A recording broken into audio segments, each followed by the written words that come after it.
Political speeches যেগুলি প্রধানমন্ত্রী দিচ্ছেন, আমার দেশের না, সব দেশেরই, ওইটার উপরে তো সবসময় তারা কাজ করেন না ওইভাবে। এইখানেও হবে না তা, ইউসি, পছন্দ থাকবে। আজকে শেখ হাসিনাকে, I am not defending her, because আমি তো শেখ হাসিনার বিরুদ্ধে আন্দোলন করেছি, আমি ওনাকে ফ্যাসিস্ট বলেছি, এখন আর বলি না। আমার বিরুদ্ধে মামলা হয়েছে, একটা না কয়েকটা। আমারকে প্র্যাকটিস থেকে বঞ্চিত করা হয়েছে, বারবার বঞ্চিত করা হয়েছে, বলছে আমি প্র্যাকটিস করতে পারবো না। সো আমি তো ওনার বিরুদ্ধে, why am I talking now ওনার ওকে, বিকজ আমি 2 বছর দেখেছি, 18 মাস আর এই 6 মাস বা whatever।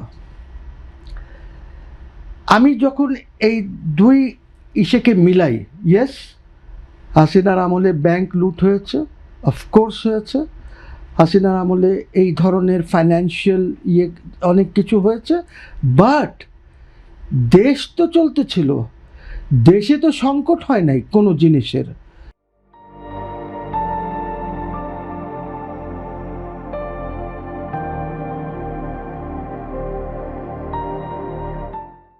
কিভাবে উনি ম্যানেজ করতেছিলেন আমি জানি না, she is a very good manager, এটা আই ডেফিনেটলি সে দিস। আজকে এই ম্যানেজমেন্ট হচ্ছে না কেন?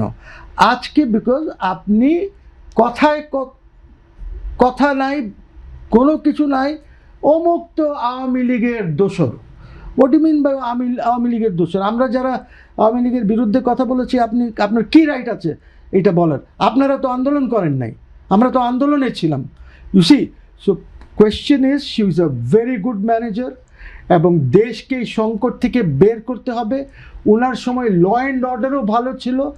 আজকে 300-400 মার্ডার হয়ে গেছে এর মধ্যে এই 6 মাসে। ল অ্যান্ড অর্ডার ভালো ছিল, আপনি নিজে একজন অ্যাডভোকেট, আপনি সেই জায়গা থেকে আমি আপনার পরামর্শই চাই যে কিভাবে আপনি তুলনা করে বলছেন যে সেই সময় ল অ্যান্ড অর্ডার ভালো ছিল এবং এখন ভালো নয়। আচ্ছা, এত মার্ডারস হয় নাই, ছিনতাই রাহাজানি, মার্ডারগুলো হতো কিন্তু সেগুলো প্রকাশ করা হতো না না না, এখনো একই অবস্থা, সবগুলি প্রকাশ করা হয় না, ইউ সি।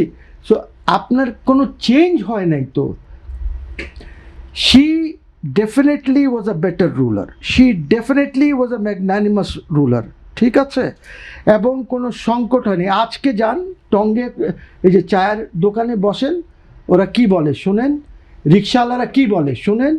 এখন তো রিক্সাওয়ালারা বলে যে আমাদের ওই সময়টা বেটার ছিল। যারা ওইখানে টঙ্গে বসে চা খায় ওরা বলে যে আমার ওই সময় বেটার ছিল। রিক্সাওয়ালারা বলে আমাদের আমদানি বেটার ছিল। আপনি রাস্তায় বের হন, ট্রাফিকের অবস্থা দেখেন, কোনো আইন আছে ট্রাফিকের? জাস্ট রাস্তায় বের হয়ে দেখেন, কোনো আইন আছে? যার ইচ্ছা রং সাইড থেকে যাচ্ছে, যার ইচ্ছা রাইট সাইড থেকে যাচ্ছে, কেউ ইনফোর্স করতে পারছে না। কিন্তু এগুলো কি আগেই ছিল না? সেই জায়গায় তো ট্রাফিক রুলে নতুনত্ব এসেছে। ওয়ান্স ইন আ ওয়াইল কেউ রং সাইড থেকে যেত, ঠিক আছে, আর মোস্টলি সরকারি এবং এই পতাকাবাহী এরা রং সাইড দিয়ে যেত, আদারওয়াইজ কেউ যেত না। কিন্তু এই যে আপনার যে অটোস, আপনার যে মোটরাইজড রিক্সাস, এইগুলি তো তখন ঢাকা শহরে ছিল না। ঢাকা শহরে শুধু প্রতিবন্ধী যারা ছিল ওদের পারমিশন ছিল, আদারওয়াইজ পুলিশ আসতে দিত না। এই প্রবলেম কেন জানেন? এখন ল অ্যান্ড অর্ডার নাই কেন? বিকজ পুলিশের মনোবলটা খুব দুর্বল, খুব নিচে নেমে গেছে। আপনি 2 বছরে পুলিশের সাথে তো আলাপই করেন নাই, you are not talking to the police. আপনি কয়জন গেছে? কোন হোম মিনিস্টার ঢাকা কমিশনারেটে গিয়েছে বা রাজশাহী কমিশনারেটে গিয়েছে? কিন্তু আপনি যখন এইভাবে পুলিশকে নিয়ে বলছেন, এতে কি পুলিশের মনোবল আরো ভেঙে যাচ্ছে না? অফকোর্স ভেঙে যাচ্ছে, রেগুলারলি ভাঙছে। এখন পুলিশের কলার ধরে। What are you talking? আপনি দেখেন না ফুটেজ? আপনি নিউজে দেখেন না? এটা তো পুলিশের বহু বছরের দায়, তাই নয় কি? পুলিশ বহু বছর ধরে যেই ঘুষ দুর্নীতি করে এসেছে, জনগণের ক্ষোভটা যখন 5 আগস্টের সময় এসে পড়েছে পুলিশের ওপর, তারপর থেকেই তো গ্র্যাজুয়ালি এই ঘটনাগুলো ঘটেছে। না না, আপনি পুলিশ হত্যা করেছেন, থানা পুড়িয়েছেন, পুলিশের মনোবল কেমনে থাকবে? আপনি অস্ত্র নিয়ে গেছেন সব থানার থেকে, ওরা তো নিজেরাই বলছে সমন্বয়করা এই কথাগুলি, ইউসি, এই জন্য মনোবল ভেঙেছে। পুলিশ যখন ছাত্র জনতার উপর গুলি করেছিল, তখন ওরা কমান্ডে চলে, হায়ার অফিসার্সদের কমান্ডে তারা চলে। যখন আপনার চাঁদাবাজি আর্মি করেছে, ঘুষ দুর্নীতি করেছে, আর্মি- এটাও কমান্ডে করেছে। আর্মি কমান্ডের উপরে চলে। আপনি আর্মিকে বলেছেন লাঠি ব্যবহার করবা, ওরা লাঠি ব্যবহার করেছে। যদি আপনি আর্মিকে বলবেন ফায়ারিং করবা, তারা ফায়ারিং করবে।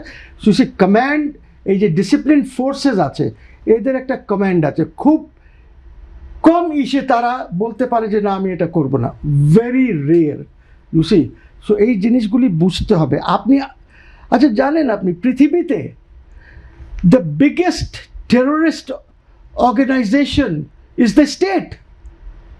the state, আমার বাংলাদেশ না, সবখানে ইজ দ্য স্টেট যেভাবে টেরোরিজম করে, এই যে গুলি চালায়, এই যে ইন্ডিয়া হলো না, এই যে প্যালেট বন্দুক ইউজ করেছে না, কি অবস্থা হয়েছে দেখেন, বিকজ অর্ডার করেছে।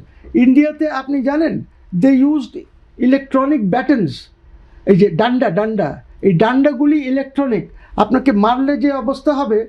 So that is Y I am saying, আমাদের এইখানেও সবখানে, বিকজ স্টেটের একটা, কেন এটা হয়, বিকজ স্টেটের একটি দায়িত্ব হচ্ছে to maintain law and order, to protect the citizens of the country, ঠিক আছে? এইগুলি ওদের নাম্বার ওয়ান প্রায়োরিটি। কালকে দেখবেন যদি একটা আন্দোলন শুরু হয় কোনো ধরনের, যেই করুক না কেন, just see what command comes from your home and other places. আজকেও আপনি দেখেন এই যে টুঙ্গিতে যে আপনি ইয়ে করেছেন, অপারেশন চালিয়েছেন ওই যে মাদকের, জাস্ট টুডে, আপনি কি আর্মি ছাড়া পেরেছেন? পুলিশকে দিয়ে শুধু পেরেছেন?